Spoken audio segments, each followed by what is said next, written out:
Chris the Nightmare Ariola, and you're watching Mission Boxing Today on YouTube.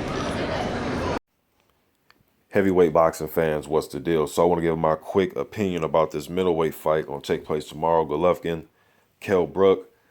I'm picking Golovkin by knockout. I think eventually he will catch up to Kell Brook, probably around about, I say about round 7. So he'll catch up to him and he'll get him out of there. I do believe that there are some things that Kell Brook can accomplish in this fight. I think if he try to use, that straight right hand that I seen him use in the Sean Porter fight. I know Porter and Golovkin are two different fighters, but that punch was just catching Porter off guard, in my opinion. Sometimes he will lead with it. Sometimes he'll use it as a counter. I think that's Kell Brook's best punch is that straight right hand. And I do think he will hit it with Golovkin. I mean, I do think he's going to hit Golovkin with it. But I think Golovkin will start to get his timing down, and then he'll start the process of walking him down. That left hook to the body is going to be a punch that Kell Brook is going to have to, all the punches are going to have to defend, but that punch in particular, because that's the punch he's going to use to take the steam out of Kell Brook, in my opinion, before he starts to chop him up top. Because I think Golovkin is going to know that, he's not going to go out there and try to just headhunt. I do think he's going to try to work Kell Brook to his body, because I think Brook's going to try to use his legs. And we all know, watching the sport for years and years and years, the best way to slow a guy down that likes to use his legs is go to his body, attack his body.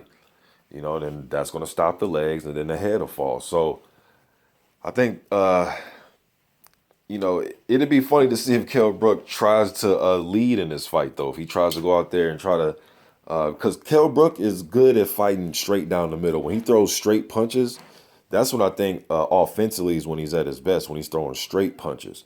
Then he starts to add the hooks later once he has you memorized from coming straight down the middle with the jabs and the straight right hand. The straight right hand, I think, is his best punch. That's just my opinion. I think he's a good combination puncher, Kell Brook, fast, and he places his shots well. He's not the type of guy who's going to go in there and throw, a 5 hard, punch combination.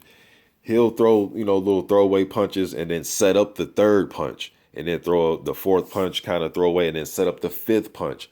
He's that type of puncher. But I don't think he's going to be able to stand there and let 4, 5, 6 shots go on Golovkin without paying for it. And I think Golovkin's going to have the chin to where he's going to be able to mix it up comfortably with Kell Brook, whereas Kell Brook is going to be so eager to let his punches go and try to get out of there as fast as he can. I don't think he's going to have his opportunity to throw 5, 6 punches. And he's a fast puncher, but I think he's going to have to deal with or stick with trying to use at most 3 punch combinations and then move and circle. I'm not saying be scared of Golovkin. Move and circle, mix up the rhythms. I know he likes to switch, or I have seen him switch from righty to lefty a few times. I don't know how effective that'll be. Maybe he can throw Golovkin off. I mean, the guy is human. I mean, even though he's knocking everybody the hell out. But I think Golovkin, just like all fighters, are beatable. But I don't think Kell Brook's the guy that's going to be able to do it. I see him putting up a valiant effort. And like I said, having success down the middle. And then once Golovkin tests what Kell Brook has, and then add in his defense to stymie whatever Brook is doing offensively, I think he's going to start the process of walking him down, ripping his body apart, and then finishing him upstairs with a vicious knockout. I see the knockout streak continuing, man. People say, they believe Golovkin can be beaten, and it's not going to be Kell Brook. Let's just put it that way. But I got Golovkin beating the hell out of Kell Brook going into late in this, or probably middle, what I say, round 7, 8, somewhere around there. Beating him up, blooding him, and then just knocking his ass out. You guys let me know what you think in the comment section, man. I'm out.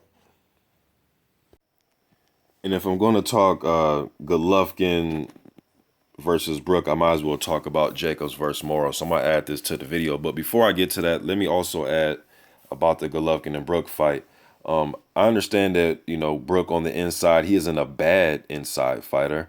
But the guys who he's fought on the inside, and he was able to let those combinations go and, hang on the inside and trade shots and let, he is a good combination puncher on the inside. I can't lie. Brook. But I just think Golovkin is much more physical, and he won't allow Brook to just stand there and trade, man. I think he's going to get himself knocked out trying to just trade on the inside all night. Regardless to how big he shows up on fight night as far as their weights, I know a lot of people are talking about how gaunt Golovkin looked the other day, and how much they believe both guys are going to show up on fight night weighing.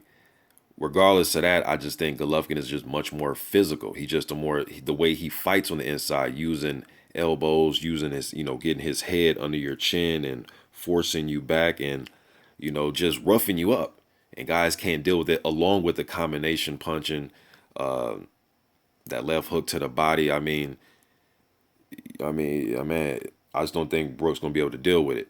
Now, as far as Mora and Jacobs, and I know Mora's only been stopped one time, and it was to Daniel Jacobs. He hasn't been in the ring since that fight. Jacobs went through the rigors of a training camp with Quillen, a big showdown. It was a big fight, and he went in there and did what he had to do, and he got Quillen out of there pretty quickly. So he's been in the ring, been in the training camp. Mora's just been sitting out, and I think Daniel Jacobs will get him out of there again.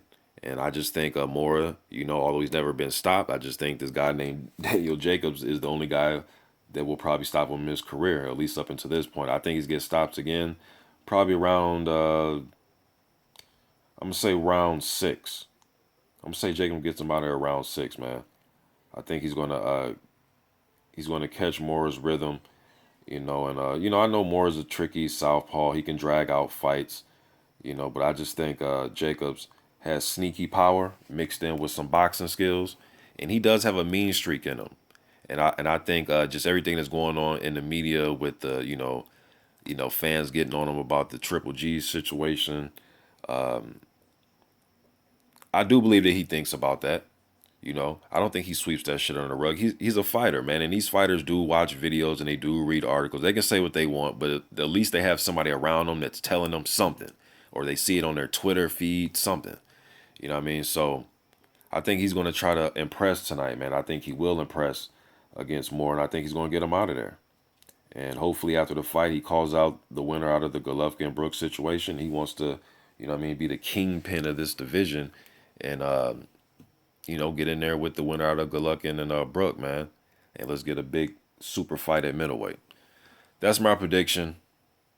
I'm out.